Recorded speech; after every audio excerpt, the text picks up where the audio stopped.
Halo teman-teman sekalian, perkenalkan saya Kade Adi Priana, bisa dipanggil Adi dengan NIM 0200856147. Di sini saya akan mereview terkait jurnal yang bernama Implementasi Pengolahan Citra pada Quadcopter untuk Deteksi Manusia Menggunakan Algoritma YOLO. Selanjutnya, adapun identitas dari jurnal ini yang bisa dilihat bahwa namanya sendiri sudah saya sebutkan sebelumnya, dan penulis yaitu Alia Nur Sugandi dan Budi Hartono yang merupakan mahasiswa dari jurusan Teknik Mesin, Politeknik Negeri Bandung, dan nama jurnal dari penelitian ini adalah Proceeding the 30th Industrial Research Workshop and National Seminar, dan penelitian ini diterbitkan pada tahun 2022 dengan halaman 183 sampai 188. Terkait penelitian ini meneliti terkait pengembangan sistem pendeteksian objek atau object detection pada sebuah quadcopter atau drone dengan menggunakan salah satu algoritma CNN yaitu YOLO. Urgensi dari penelitian ini adalah untuk dapat mengembangkan sebuah mesin yang bisa memantau segala sesuatu dari udara, seperti contoh proses evakuasi, bencana, pemetaan lahan, dan lain-lain. Intinya, urgensi penelitian ini adalah untuk mengembangkan suatu cara atau mesin untuk mendeteksi sebuah objek. Dan kenapa penulis di sini menggunakan YOLO dibandingkan dengan algoritma lain, yaitu dikarenakan YOLO sendiri itu dikenal sebagai algoritma yang objek pendeteksiannya itu memiliki kecepatan yang lebih tinggi secara real time. Adapun metodologi penelitian dari penelitian ini yaitu yang pertama adalah pengumpulan dataset, di mana pengumpulan dataset ini dikumpulkan secara pribadi dan juga ada dataset yang dari internet dan dibagi menjadi dua kategori yaitu train dan validation set. Yang kedua yaitu labeling dataset, yang di mana proses labeling ini yaitu untuk memberikan label atau istilahnya itu nama dalam sebuah data-data yang sudah dikumpulkan sebelumnya, dan proses labeling ini dilakukan pada website Make Sense dan hasilnya diekspor ke dalam YOLO dengan format TXT. Dan untuk proses training dalam penelitian ini yaitu dilakukan pada Google Colab dan dengan menggunakan algoritma YOLO versi 5. Proses pengujiannya yaitu menggunakan intersection over union atau EOU dengan mencari nilai bounding box ground truth dan nilai bounding box hasil prediksi. Dan setelah didapatkan nilai EOU diperoleh dapat dihitung nilai mean average precision atau MAP yang merupakan nilai rata-rata dari EOU. Pada penelitian ini digunakan threshold lebih dari 0,5. Untuk pendeteksian objeknya sendiri itu pendeteksian objek dilakukan berdasarkan model hasil training yang telah dibuat. Hasil dari pengujian di sini yaitu yang pertama, sebelum itu saya jelaskan terkait dataset yang digunakan pada penelitian ini yaitu sebanyak 1000 gambar yang dibagi menjadi 700 gambar untuk training set dan 300 gambar untuk validation set. Untuk contoh dataset yang digunakan oleh peneliti bisa dilihat di kanan.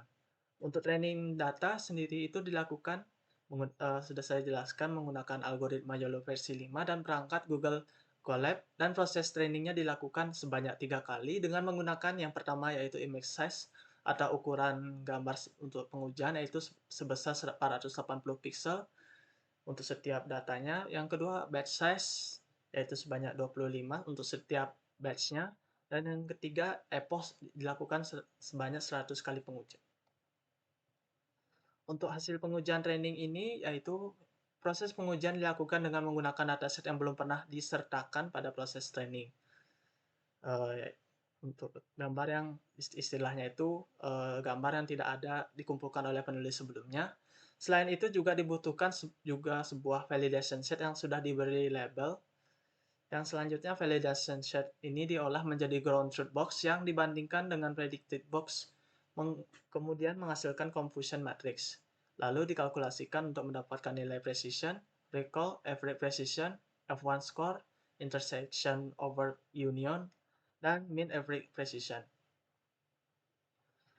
Adapun hasil pengujian dari training ini adalah dalam penelitian ini hasil pengujian didapatkan MAP sebesar 86,8% dan berikut adalah hasil paparan pengujian dalam penelitian ini, di mana pada gambar di sebelah kiri bawah ini, yaitu terdapat waktu proses training sebanyak 831,6 detik dengan hasil presisi yaitu 86,2%, hasil recall yaitu 81,5%, F1 score yaitu sebanyak 83%, dan MAP-nya itu 86,88%. Dan gambar di sebelah kanan ini merupakan grafik MAP untuk setiap epochnya.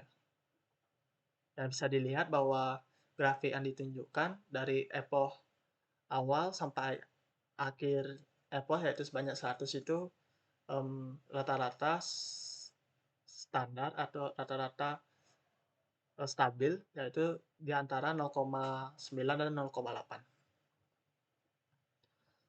Adapun beberapa hasil pengujian kinerja yang dilakukan oleh peneliti atau penulis, yaitu yang pertama hasil penelitian manusia, di mana pengujian ini dilakukan dengan menggunakan webcam dan diarahkan ke objek.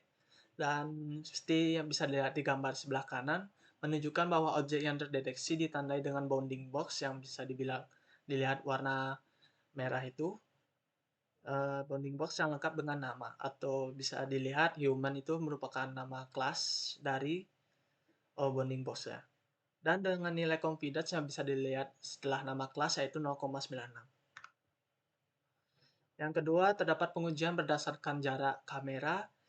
Bisa saya jelaskan bahwa rata-rata confidence score atau terdeteksinya sebuah objek pada penelitian ini yaitu sebanyak 92,2% dengan jarak antara 0,5 dan 4,5 meter. Bisa dilihat confidence score-nya itu secara logika, maka semakin jauh itu semakin turun confidence score-nya, namun tidak pada kasus penelitian yang dilakukan oleh penulis ini, di mana pada jarak 1,5 meter confidence score-nya lebih kecil daripada yang lainnya, dan peneliti sendiri mengucapkan bahwa hal ini dipengaruhi oleh bagaimana suatu citra ini terdeteksi, yaitu dipengaruhi oleh intensitas cahaya dan ketajaman gambar.